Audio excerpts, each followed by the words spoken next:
Praise the lord. దేవుని నామమునకు మహిమ కలుగును గాక. సర్వశక్తిమంతుడైన యేసయ్య నామం పేరిట మీ అందరికీ ప్రత్యేకమైన వందనాలు తెలియజేస్తూ ఉన్నాను. ఈ ఉదయకాల సమయమందు దేవుని వాక్యంలోనికి వెళ్దాం. ప్రార్థన. సర్వాధికారి సర్వకృపానిధి యగు క్రీస్తు ప్రభువానికి స్తోత్రాలు. ఈ ఉదయకాల సమయమందు వాగ్దానము ద్వారా మేము ఆదరించబడి బలపరచబడగలిగే శక్తిని మాకు దయచేయమని యేసయ్య నామమును అడుగుచున్నాము తండ్రి. ఆమె దేవుని వాక్యంలోనికి మనము వెళ్దాం. ప్రకటన గ్రంథం 21వ అధ్యాయం 18-19 వచనాలు చదువుకుందాం. ఆ పట్టణపు ప్రాకారము సూర్యకాంతములతో కట్టబడింది. పట్టణము స్వచ్ఛమగు స్ఫటికముతో సమానమైన శుద్ధ సువర్ణముగా ఉన్నది. ఈ పట్టణమును గూర్చి ఇక్కడ రాయబడినటువంటి శ్రేష్టమైన మాట. ఇది ఏ పట్టణము అనగా నూతన యెరూషలేము అనే పట్టణమును గూర్చి ఇక్కడ వ్రాయబడి ఉంది. ఈ నూతన యెరూషలేం అనే పట్టణం 12 ముత్యముల చేత అలంకరింపబడి ఉంది. అనగా ఈ 18వ వచనములు అంటాడు, ఆ పట్టణము సూర్యకాంతములతో కట్టబడి ఉండెను అన్నాడు. సూర్యకాంతం అనగా అది పరిశుద్ధతకు సాదృశ్యముగా ఉంది.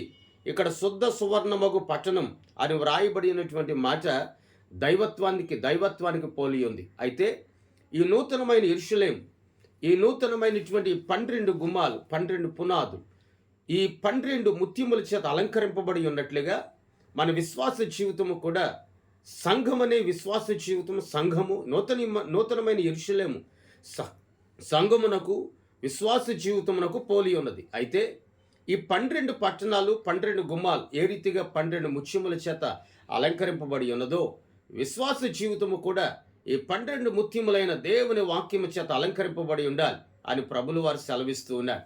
ఈ ఉదయకాల సమయం ముందు ఇక్కడ 19వ వచనంలో వ్రాయబడినటువంటి మాట అక్కడ చూడండి. ఆ పట్టణపు ప్రాకారపు పునాదులు అమూల్యమైన నానావిధ రత్నములతో అలంకరింపబడి ఉండెను. మొదటి పునాది సూర్యకాంతపు రాయి అని వ్రాయబడింది. మొదటి పునాది సూర్యకాంతపు రాయి అనగా సూర్యకాంతపు ముత్యము చేత ఆ పునాది అలంకరింపబడి ఉంది. ఈ సూర్యకాంతపు పునాది, ఈ సూర్యకాంతపు రాయి ఆ స్వచ్ఛతను, పరిశుద్ధతను గూర్చి తెలియజేస్తూ ఉంది. అనగా ఆత్మీయ జీవితంలో, మన క్రైస్తవ భక్తి కలిగిన జీవితంలో స్వచ్ఛత, పరిశుద్ధత అనగా ఏ లోపము లేని వారముగా, ఏ విధమైన కల్మషము లేని వారముగా దేవుని వాక్యము చేత మన హృదయము అలంకరింపబడాలి. దేవుని మాటల ద్వారా మన బ్రతుకు అలంకరింపబడాలి.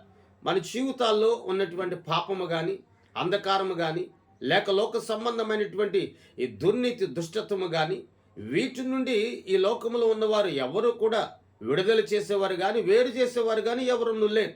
మనల్ని విడుదల చేసేవారు, వేరు చేసేవాడు ఎవరైనా ఉన్నారు అని అంటే సజీవుడైన దేవుడు ఒక్కడ మాత్రమే.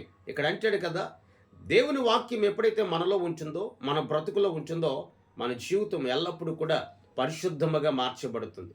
దేవుని సన్నిధిలో అనగా నూతనమైన యెరూషలేములో అక్కడ రాత్రి లేనందున, పగలు లేనందున నిత్యము వెలుగు చేత నింపబడి ఉన్నటువంటి ఆ స్థలంలో నీవు నేను కూడా అడుగు పెట్టాలి అని అంటే సూర్యకాంతపు రాయని ముత్యమును మనం పోలి ఉండాలి. అనగా స్వచ్ఛతను, ఏ కల్మషము, ఏ లోపము లేని వారముగా పరిశుద్ధమైన జీవితాన్ని పోలి ఉండి మనం నడిపించబడాలి.